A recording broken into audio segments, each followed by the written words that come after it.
realmente que hayan tenido una verdadera vocación de ver qué pasa en la escuela judicial en esta última parte del año.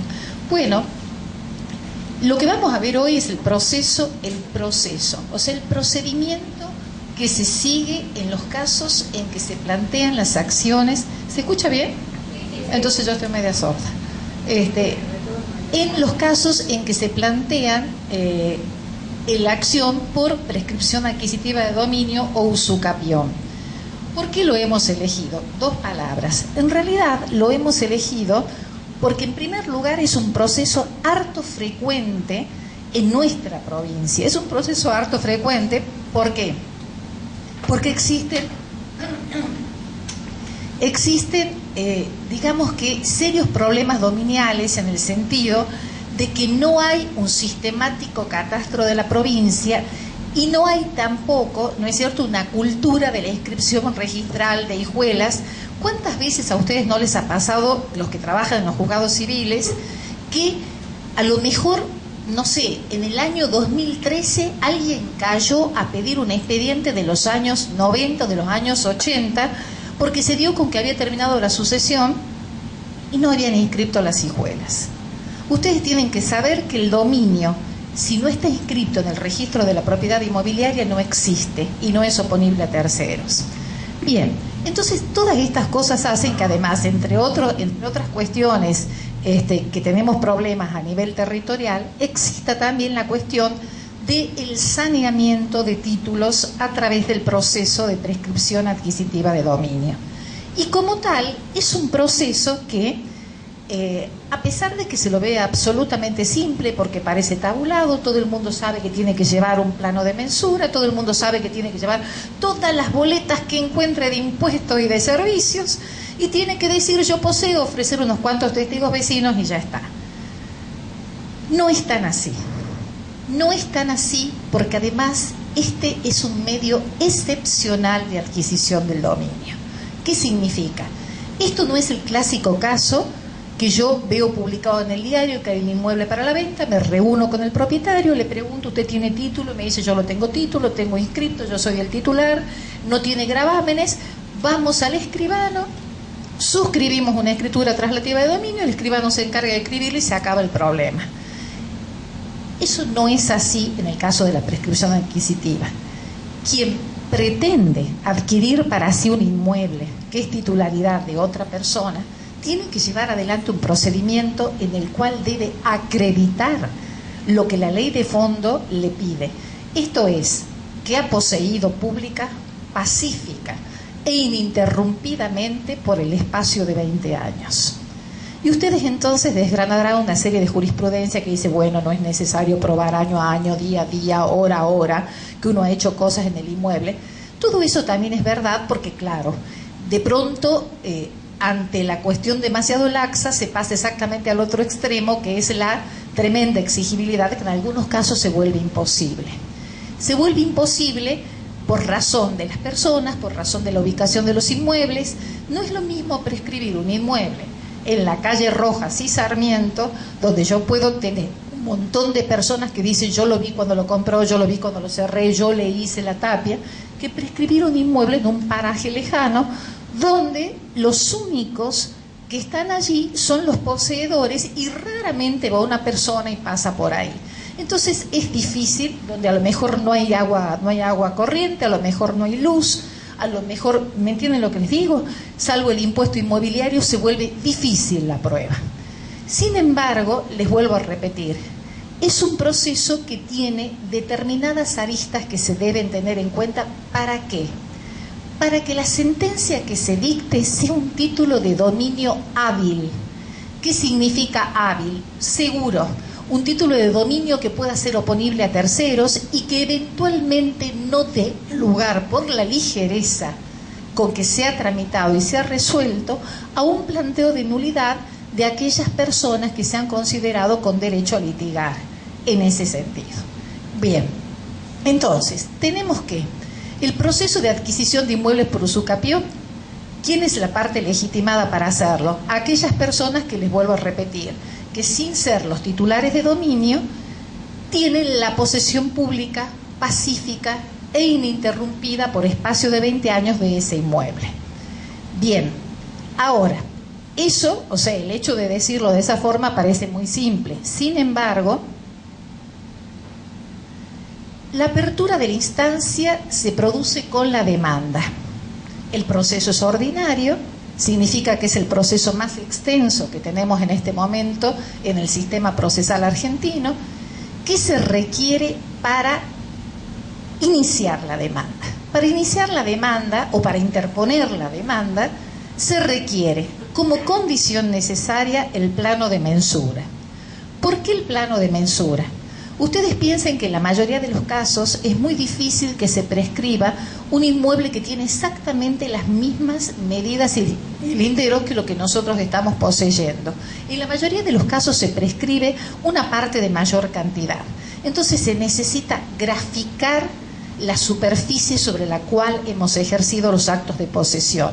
Aparte porque ese plano de mensura va a ser el que sirva como base para los linderos, las medidas, los límites y la situación geográfica que vaya a determinar la sentencia, que será el título de dominio. Informe de dominio del registro de la propiedad inmobiliaria. El informe de dominio del registro de la propiedad inmobiliaria es necesario que ingrese conjuntamente con la demanda. ¿Por qué? Porque precisamente el legitimado pasivo o el accionado es el titular dominial. Puede suceder, como de hecho a veces sucede, que el registro de la propiedad inmobiliaria nos dé un informe negativo. O sea, diga que con las características o con la matrícula catastral o con el padrón que le estamos informando o a nombre de la persona que creemos que es el titular, no registran absolutamente ningún inmueble en la zona que le estamos indicando. En ese caso y subsidiariamente se debe acudir a Catastro. Catastro no es un registro de dominios y Catastro se encarga de decirlo porque cada vez que nos da un informe dominial aclara que el organismo idóneo para hacerlo es el registro de la propiedad inmobiliaria. ¿Por qué? Porque Catastro no es un registro certero y en muchos casos Catastro, en los relevamientos que hace, toma como titular del inmueble sin antecedentes de dominio la persona que eventualmente ha encontrado usando y gozando o poseyendo ese inmueble. En muchos casos ustedes van a ver que el registro de la propiedad inmobiliaria nos da exactamente, nos dice por escritura, por hijuela, etcétera. Catastro suele decirnos es fulano de tal sin antecedentes de dominio. ¿Qué significa? Es la persona que en algún relevamiento catastral ha dicho o ha manifestado a quien haya hecho el relevamiento que es el titular o que es el dueño. Bien, la documental. Bueno, como en cualquier juicio, hoy por hoy conforme el sistema procesal que impera, y antes también, la prueba documental se debe agregar con la demanda. La prueba documental que se tiene que agregar para el proceso de prescripción adquisitiva es toda aquella prueba que permita inferir que hemos estado actuando como dueños del inmueble. ¿Qué significa? Que hemos hecho trabajos, que hemos cerrado, que hemos cultivado, que hemos alquilado inclusive el inmueble, porque la persona que alquila dispone, o sea, también que nos hemos inscrito, supongamos si tenemos un comercio, que nos hemos inscrito en el registro público de comercio con ese domicilio. La prueba documental debe acompañar a la casuística. ¿Qué quiero decir con esto? Que la prueba documental debe ir acompañando a la narración que la persona hace de cómo llegó a poseer, por qué posee y cuáles son las razones por las que dice que ha cumplido con los 20 años de posesión. Entonces, la prueba documental no son escrituras públicas. En muchos casos, ustedes van a ver que la gente erróneamente acompaña hijuelas y acompaña escrituras públicas. No es eso lo que necesita para prescribir. En todo caso puede ser un antecedente, pero no son pruebas idóneas para una prescripción adquisitiva de dominio. Porque el hecho que yo tenga una hijuela a mi favor, ya vamos a ver el caso del condómino que prescribe en contra de los otros, el hecho que yo tenga una hijuela a mi favor no significa que yo esté poseyendo. ¿Me entienden? Entonces, la prueba documental puede ofrecer otras pruebas. Normalmente, ¿qué se ofrece? Se ofrece la prueba de testigos, que es una prueba interesante, que es una prueba que puede acompañar como correlato a la prueba documental, y también se ofrece la clásica inspección ocular, que en muchos casos es muy útil y en otros casos es muy inútil, porque hay que saber qué se va a ver y qué se necesita que la persona que va a la inspección ocular observe a favor de lo que es, por supuesto, la pretensión del actor. Y se ha agregado una cuestión más ahora, digamos últimamente. Primero se lo ha hecho, tengo entendido que en el interior se lo había venido haciendo hace bastante tiempo, pero desde el año pasado, desde el año 2012, la Corte de Justicia de la provincia exige que apenas se inicia la prescripción adquisitiva de dominio, se publicite con un cartel en el predio que se va a prescribir, donde se pongan la mayor cantidad de datos posibles respecto del juicio, el juzgado, la persona que prescribe, y que ese cartel además se mantenga durante toda la tramitación del proceso hasta la obtención de la sentencia de mérito. Hablando de publicidad precisamente, fíjense que esto trasciende la publicidad que puede llegar a tener, digamos, el periodo anterior a la iniciación del juicio, por aquello de la posesión pública y pacífica. Esto ya es publicidad de la pretensión judicial de usucapión, no de la posesión en sí misma. Es más, el proyecto de reforma y de unificación del Código Civil y Comercial prevé incluso como ampliación de la publicidad, que en el primer proveído que se dicte en el juicio de prescripción adquisitiva, el juez de oficio, o sea, sin petición de parte, ordene la anotación de la litis en el registro de la propiedad inmobiliaria. Por supuesto que eso se puede hacer, hoy por hoy se puede hacer perfectamente, pero no es una cuestión que sea oficiosa, sino que la deben pedir. En muchos casos las personas la piden, no solamente en este tipo de proceso, lo piden también, por ejemplo, en los casos donde se está litigando por la posesión, en los casos en que se está accionando por escrituración. O sea, no es que no se lo pueda hacer, simplemente que hoy por hoy es a petición de parte. Esos son, digamos, los recaudos con que el juicio comienza o arranca. Así está.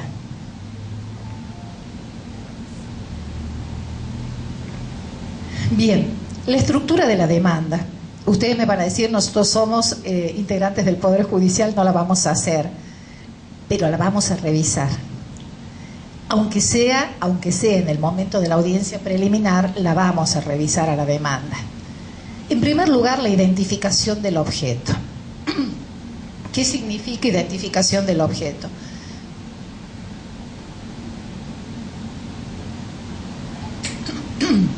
La descripción del objeto que debe tener una coincidencia total y exacta con el plano de mensura.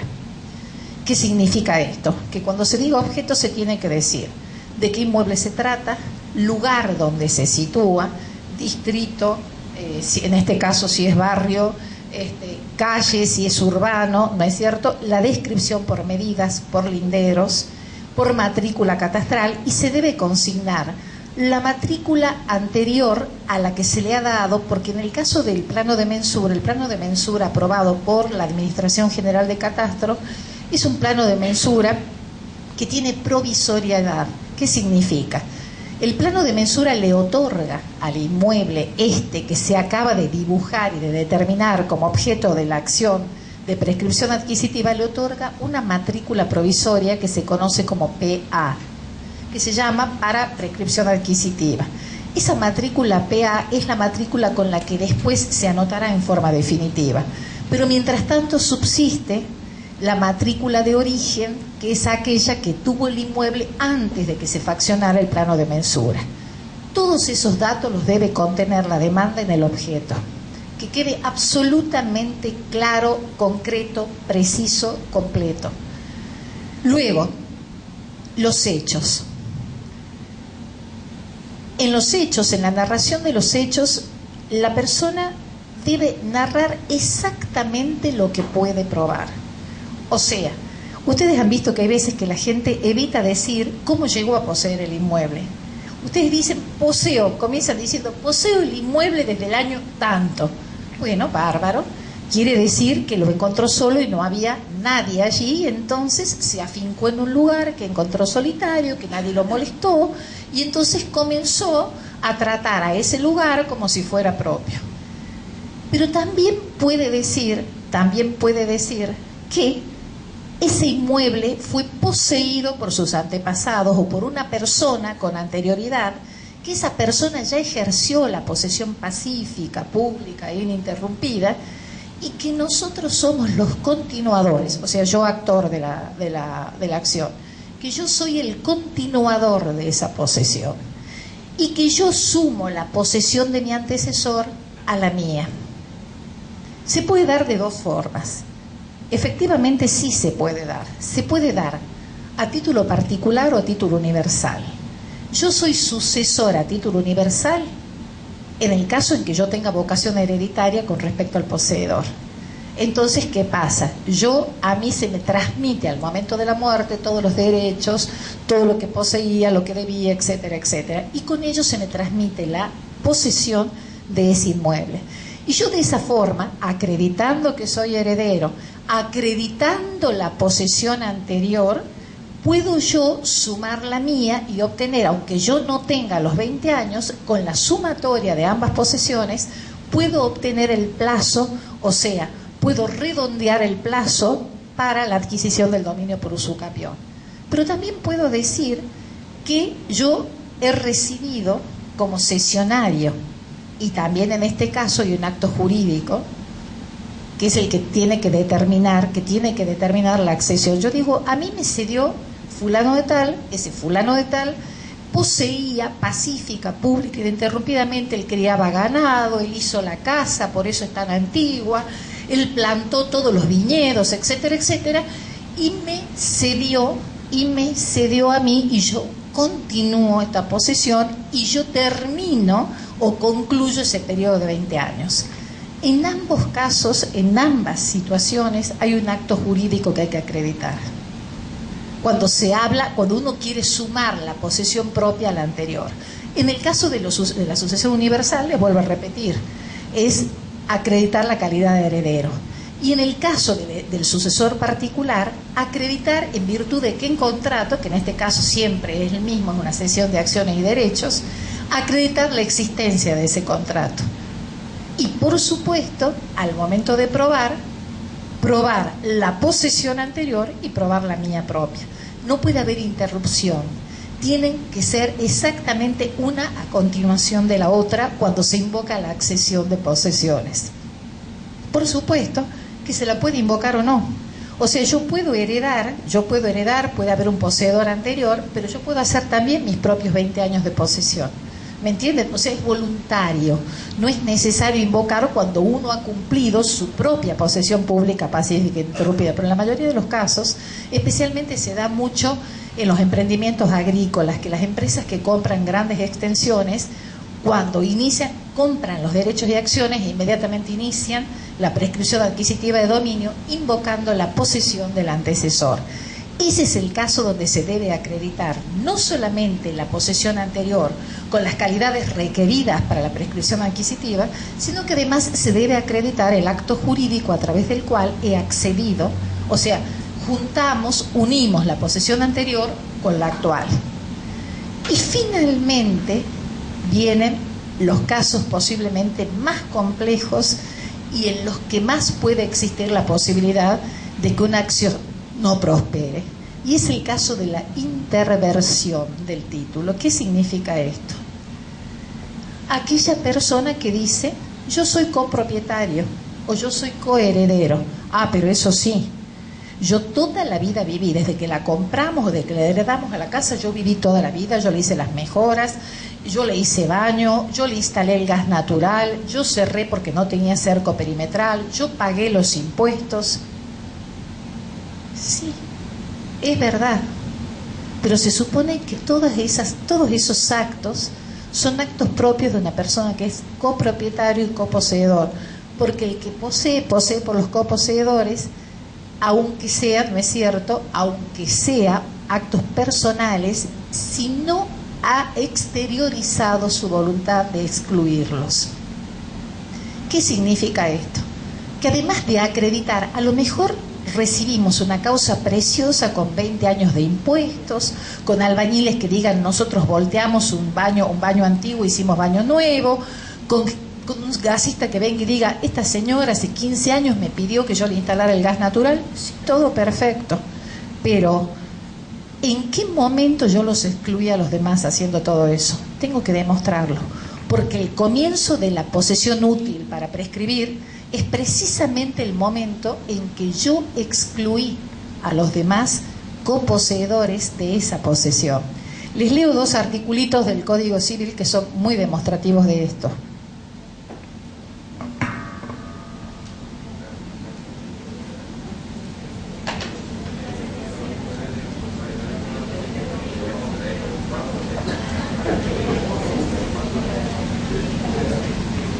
El artículo 2353 dice: nadie puede cambiar por sí mismo, ni por el transcurso del tiempo, la causa de su posesión. ¿Está claro? O sea, yo puedo hacer todas esas lindezas en un inmueble y creer que realmente lo estoy haciendo para mí, pero yo con eso no cambio la causa de mi posesión. ¿Qué significa? Que si a mí me lo prestaron, el inmueble sigue siendo prestado, que si es una copropiedad con mis hermanos, con mi cuñado, con un amigo, sigo siendo copropietaria, y si se trata de un inmueble heredado, sigo siendo también coposeedor con los otros herederos. Sigue diciendo: el que comenzó a poseer por sí y como propietario de la cosa, continúa poseyendo como tal, mientras no se pruebe que ha comenzado a poseer por otro. Pero atiendan esto: el que ha comenzado a poseer por otro, que es la mayoría de los casos de los condóminos o de los coherederos, se presume que continúa poseyendo por el mismo título mientras no pruebe lo contrario. ¿Qué es probar lo contrario? Probar lo contrario es demostrar precisamente que yo he excluido a los otros de la posibilidad del ejercicio de esa posesión.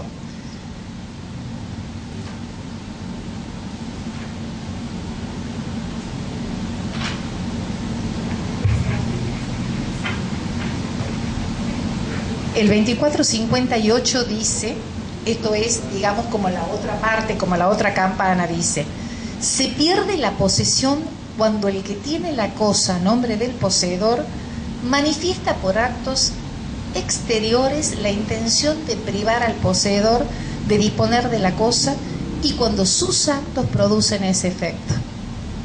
O sea, 2 cosas: tiene que haber una clara manifestación exterior de poseer la cosa y además debe producir el efecto de excluirlos a los demás. En realidad, el tema es el siguiente: la posesión válida para prescribir arranca desde el momento en que uno ha efectuado actos con la intención de excluirlos y ha logrado excluirlos. Por ejemplo, la persona que comienza a alquilar un inmueble del cual es copropietario, y lo alquila como único locador y cobra las locaciones, y cuando le requieren que las divida, dice: no las divido nada porque es mío. ¿Me entienden? Entonces, sí. Pero para poder lograr la sentencia favorable de prescripción adquisitiva, tiene que tener a partir de ese momento recién los 20 años. Exactamente. A partir de allí arranca la posesión útil para prescribir, porque mientras tanto, todos los actos que se han desarrollado no se entienden que han sido desarrollados en su favor ni para poseer para sí, sino que se entiende que es la actitud diligente de un coposeedor. Porque aparte es muy normal pensarlo, porque si a mí mis copropietarios me permiten usar un inmueble, me permiten usufructuarlo, me permiten vivir, me permiten criar mis hijos, me permiten abrir un kiosquito, o sea, lo que están haciendo en realidad es, digamos, tener una actitud permisiva conmigo, pero eso no significa que hayan dejado de ser propietarios. Eso no significa que hayan dejado de ser propietarios. Es muy difícil. es muy difícil, pero normalmente sucede. Tiene que existir un acto que real y jurídicamente signifique excluirlos. O sea, no solamente poseer, o sea, la voluntad de poseer para sí, sino que además con esos actos voluntarios de poseer para sí los han excluido. Y ese es el momento. Entonces, si no se prueba en qué momento se excluyó de la posesión a los otros copropietarios, en realidad toda la documentación y toda la prueba y todos los testimonios que se den o sea, que digan que uno ha poseído en esos años, no tienen relevancia alguna para prescribir. Les vuelvo a repetir, puede ser una prueba realmente muy interesante, puede ser una larga lista de pagos de impuestos, de servicios, de gente que diga, sí, yo le compro desde siempre, tiene un kiosco en la cochera, y eso no le va a ayudar a intervertir el título, o sea, comenzar a poseer con la posesión calificada que exige, en este caso, cuando se acciona en contra de los copropietarios o coposeedores. ¿Está claro? Sí. La acreditación de los sucesores a título universal, sí. ¿Lo puede hacer con la partida de nacimiento o tiene que ser sí o sí la declaratoria? Bueno, si vamos por el Código Civil, en realidad la sucesión se produce en el mismo momento en que la persona se muere, ¿sí? Entonces, si vamos al 3417 del Código Civil, la sucesión es automática. Muerta la persona, ¿no es cierto?, los herederos adquieren lo que tiene, deben lo que debía, etcétera, etcétera, etcétera. Eso por un lado, con lo cual en principio, con que yo presentara una partida de nacimiento, estaría bien. Sin embargo, y esto es una cosa que ya entra a la cuestión formal, digamos que la vocación hereditaria se formaliza o se materializa con la declaratoria de herederos. ¿Me entienden? Se materializa con la declaratoria de herederos. Fíjense que si ustedes quisieran vender, necesitan la declaratoria de herederos. A pesar de que hay esa ficción legal, que la adquisición se produce en el preciso momento, ¿no es cierto?, de la muerte del causaviente. Bien. La prueba tiene que ser relativa a lo invocado en el ítem anterior. ¿Qué significa? Que la prueba debe ir acompañando el relato. O sea, si yo he relatado que comencé o que continué en la posesión de mis padres, de hecho que tendré, y digo que mis padres desde épocas inmemoriales, que llevaban 40 años ya viviendo, yo tengo por lo menos que acreditar a través del pago de algunos impuestos, del pago de servicios, a través de la prueba testimonial, a través de la inspección ocular que me permita probar la antigüedad de los actos posesorios, que realmente el que me antecedió ejerció la posesión pública, pacífica e ininterrumpida del inmueble. Si yo, les vuelvo a repetir, invoco la interversión del título, que en muchos casos, en la mayoría de los casos, les digo, ni siquiera se usa la palabra interversión. Yo he visto con mucha más frecuencia demandas donde el accionado cuenta que es condómino, pero jamás menciona la palabra interversión. Eso es necesario que sea mencionado en la demanda y que se indique a partir de cuándo intervirtió el título. Si lo que va a hacer es accionar en contra de personas que tienen exactamente la misma calidad que él, debe invocar expresamente en la demanda y debe indicar a partir de qué momento y por qué comenzó a poseer para sí. ¿Me entiende?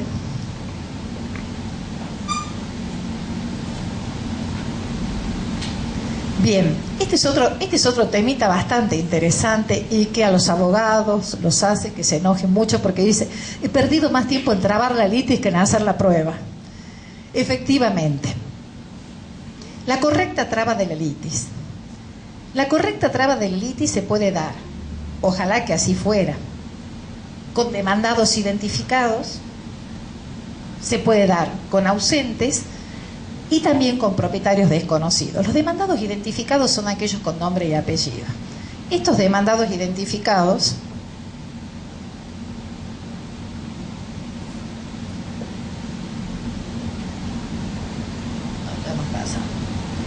Bien. Estos demandados identificados, hay varias hipótesis. la mejor de todas, la más sencilla, la más prolija, la que nos permite una mayor certeza de que se ha trabado correctamente la litis, es cuando tenemos un demandado identificado con domicilio identificado. Porque entonces se aplica a rajatabla el artículo 339 del Código de Procedimiento. O sea, se va al domicilio de la persona, si la persona no está, se requiere si está, si no está, se deja aviso, vuelvo al día siguiente, entrego la copia de la cédula con las copias del traslado de la demanda, dejo todo debidamente informado al juez y devuelvo los originales. Eso es, digamos, lo ideal. Puede darse que sean demandados identificados, o sea, que tengamos el informe del registro de la propiedad inmobiliaria que diga es el señor fulano de tal, pero que esté ausente. Que es una persona que se ha ausentado. Yo me acuerdo que hasta la reforma del año 2008 uno debía hacer un mini juicio, una información sumaria que tenía que decir yo lo busqué, pregunté en el barrio, me dijeron que ya no está. Hoy por hoy basta con una declaración jurada. Pero ustedes no se olviden que la declaración jurada hace reposar sobre los hombros del que declara toda la responsabilidad de una nulidad por una notificación que se ha hecho mal o que no se ha buscado suficiente o que en realidad se ha procedido livianamente frente a la posibilidad de que se ha preguntado apenas. Yo creo que cuando se trata de ausentes, en realidad es muy buena la idea de hacer un recorrido por aquellos lugares donde se puede establecer registro de estado civil de las personas, ¿no es cierto? ¿Por qué no el registro electoral? Y de última, pedir la publicación de edictos. El problema es que el ausente no siempre está en la provincia, no siempre está en el país. ¿Me entienden lo que les digo? O sea que la notificación del demandado conocido ausente es una notificación que yo sugiero siempre que hay que hacerla con mucho cuidado y después de haber agotado los medios para enterarnos a dónde está el demandado. Puede darse que sea con domicilio desconocido. En ambos casos, ausente o con domicilio desconocido, se solicita la publicación de edictos, ¿sí? Los edictos en el caso de las prescripciones adquisitivas, recuerden que también, por acordada de la Corte de Justicia, son edictos que deben contener la mayor cantidad de datos posibles identificatorios del inmueble e incluido los vecinos colindantes. Y eso está muy bueno porque es una forma más de que las personas, porque se me ocurre preguntarles, todos ustedes saben el número de matrícula catastral que tiene su casa, pero sí saben el nombre de los vecinos, ¿no es cierto?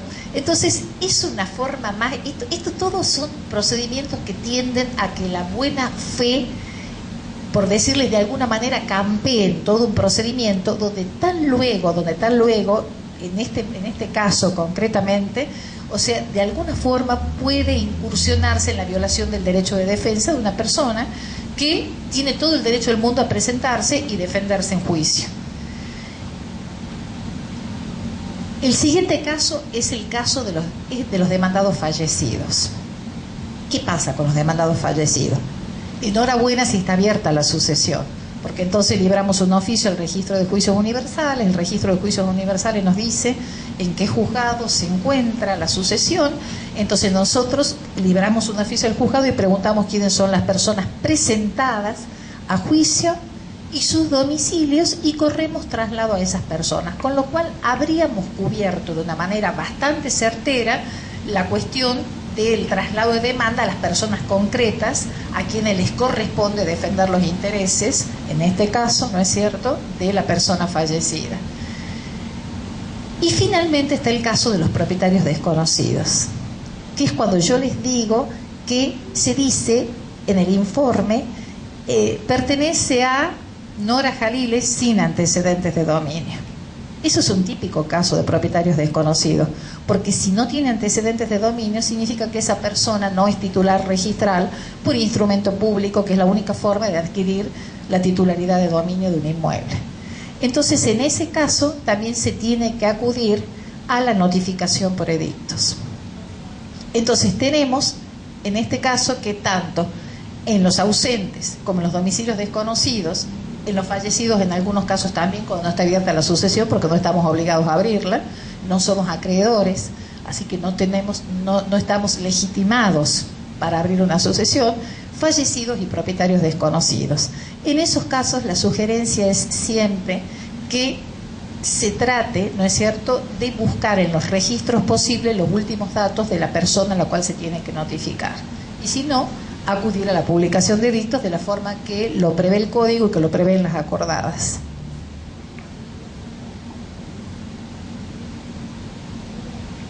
Bien, ya tenemos trabada la litis. En el mejor de los casos nos han contestado. Hay una cuestión que no les he dicho y que también conviene decírselas.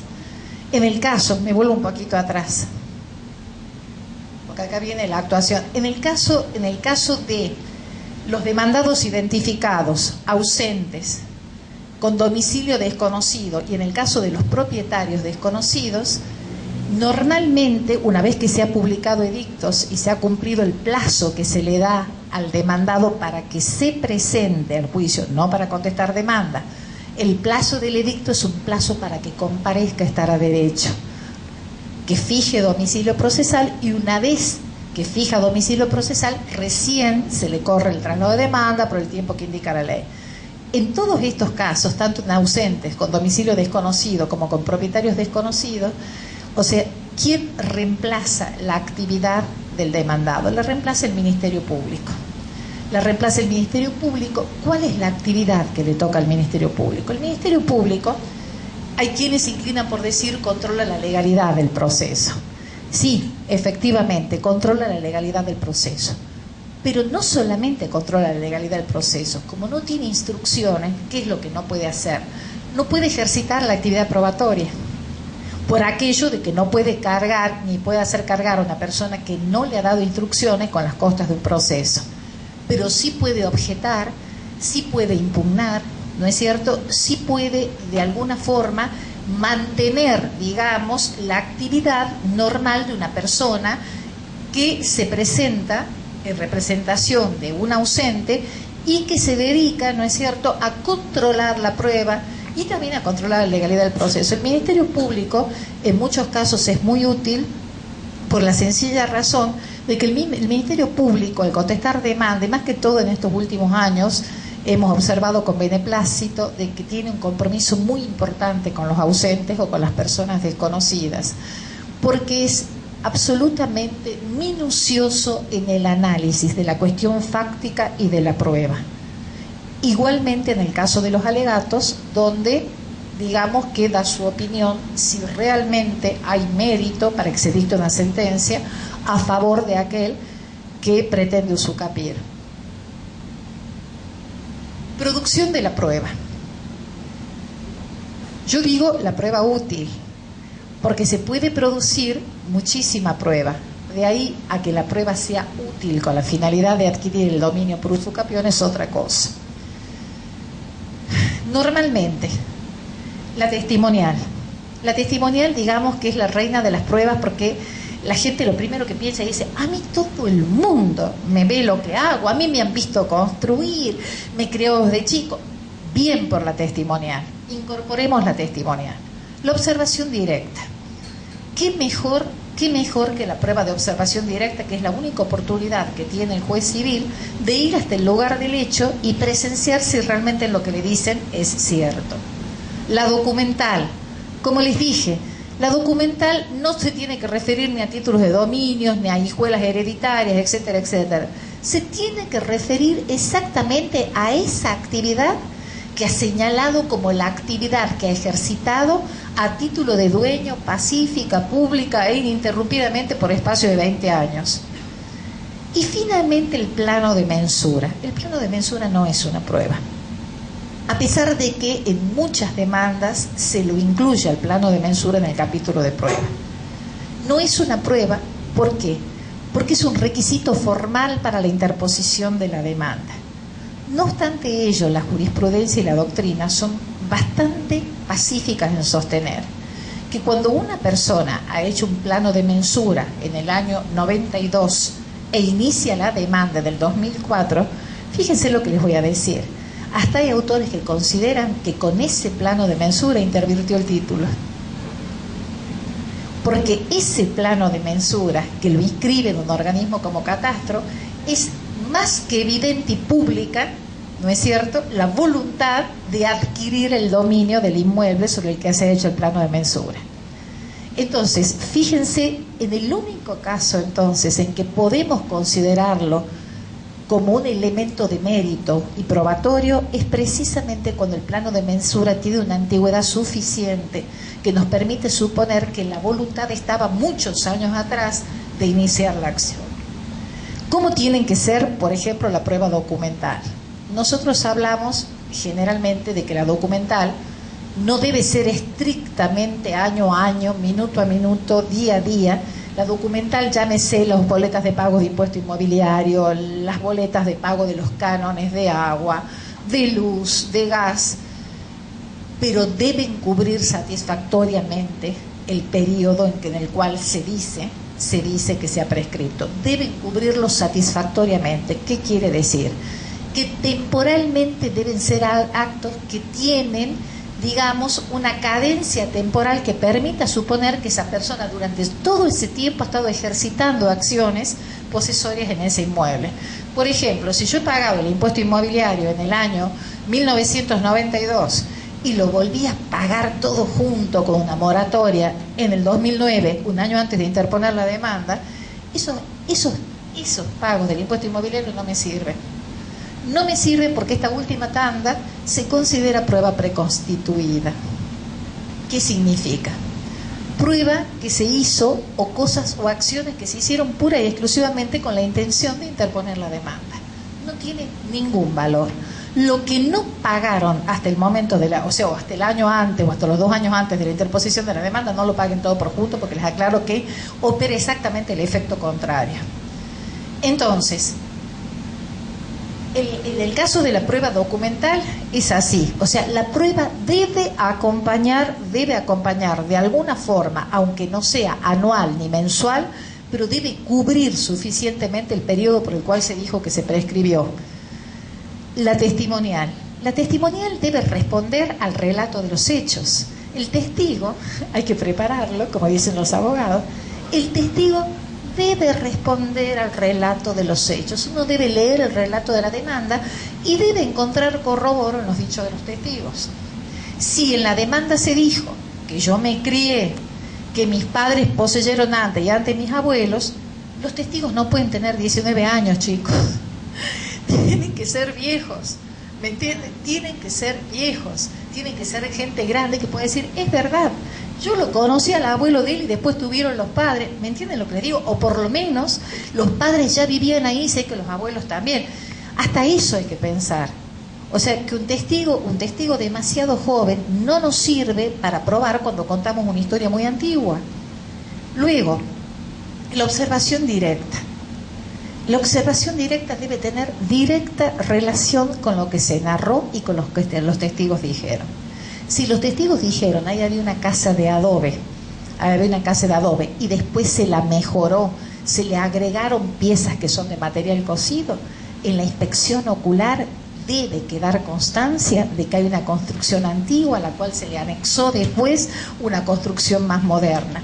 Si los testigos dijeron, yo iba a la cosecha de uva en los viñedos de los abuelos, la inspección ocular debe decir que no hay viñas chiquititas, nuevitas así, sino que hay viñedos que denotan una antigüedad importante. No necesariamente la tiene que hacer un técnico, esa es otra cosa, que también se puede solicitar una prueba técnica que permite establecer la antigüedad de la construcción, la antigüedad, etcétera, etcétera. Pero se puede hacer solo por la observación visual, debe acompañar el relato de la demanda. Y luego, como les dije hace un ratito, el plano de mensura, que eventualmente puede ser considerado prueba cuando ha sido hecho con mucha antelación a la interposición de la demanda.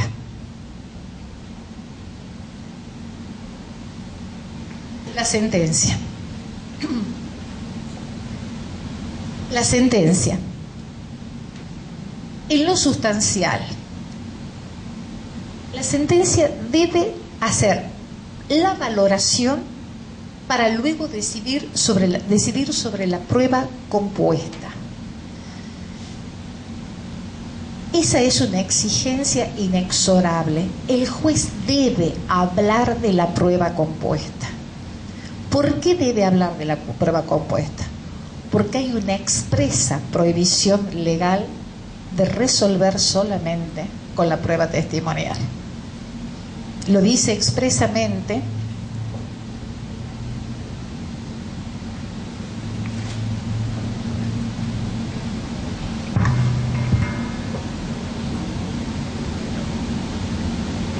Hola.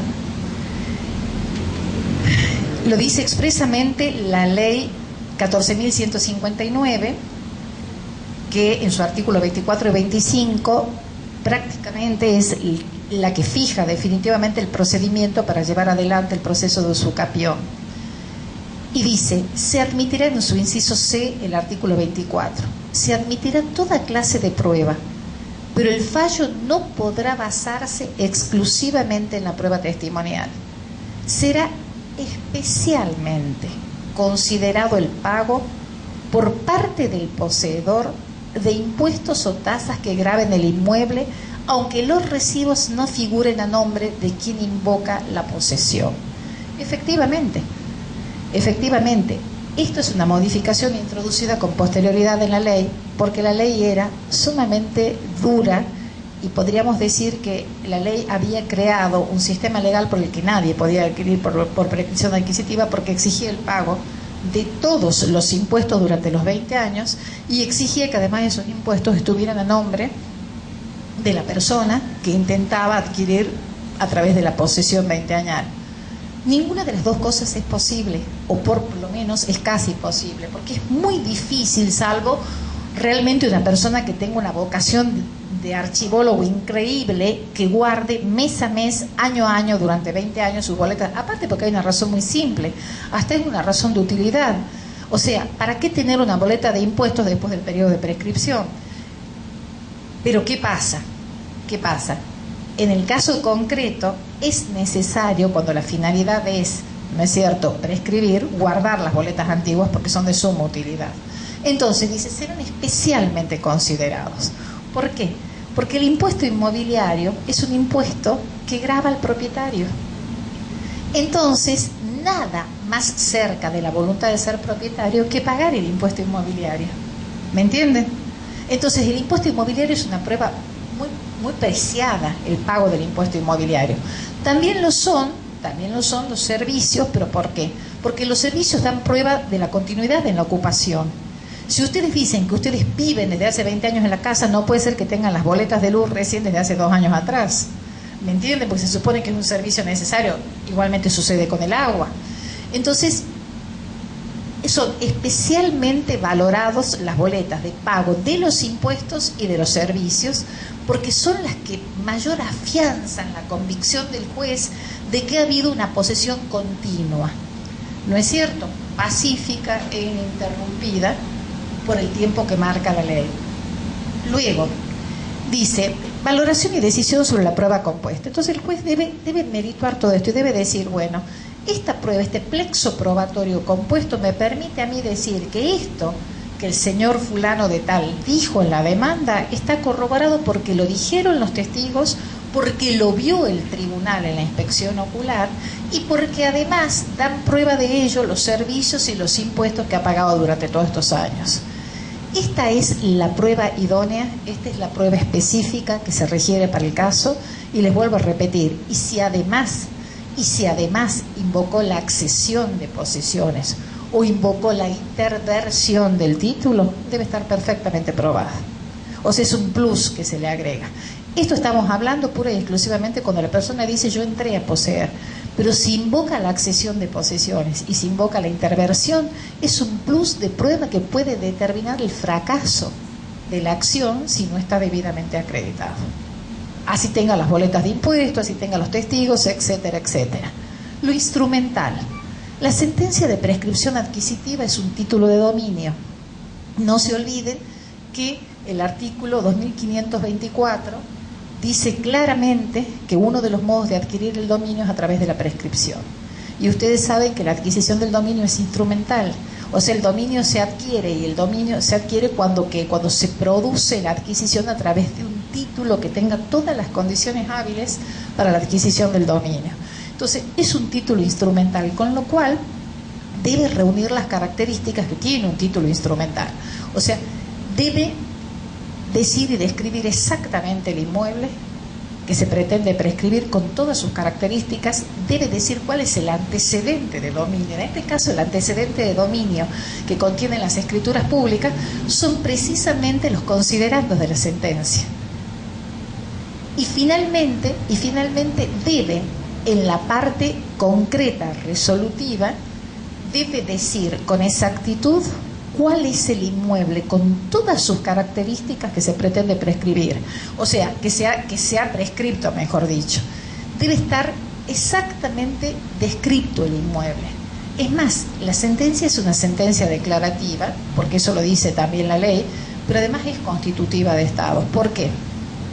Porque la sentencia de prescripción adquisitiva declara adquirido el inmueble.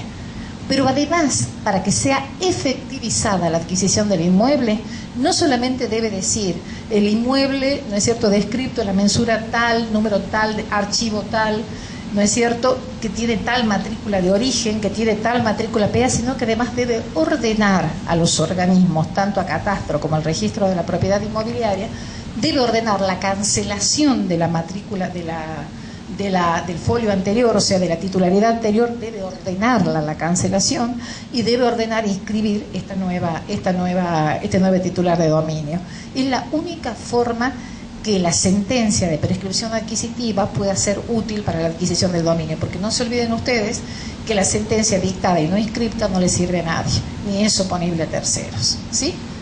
Hay una cosa que también les quería decir, que si alguna vez se llegara a aprobar el proyecto de reforma y unificación, prevé que la sentencia de prescripción, o sea, del Código Civil con el Comercial, prevé que la sentencia de prescripción adquisitiva de dominio debe decir la fecha en la cual se cumplió el plazo de adquisición del dominio, debe decirla la fecha, porque ya no se retrotrae la adquisición. Siempre hemos dicho, cuando enseñábamos sobre prescripción adquisitiva, decíamos, la sentencia no hace más que declarar el derecho, pero el derecho se adquirió allá cuando se comenzó a poseer. La reforma del Código es expresa y específica. La reforma dice claramente, ¿no es cierto?, que la adquisición se produce en el momento en que se han cumplido los 20 años de posesión, y la sentencia los tiene que decir, debe decir el momento en que se cumplió el plazo.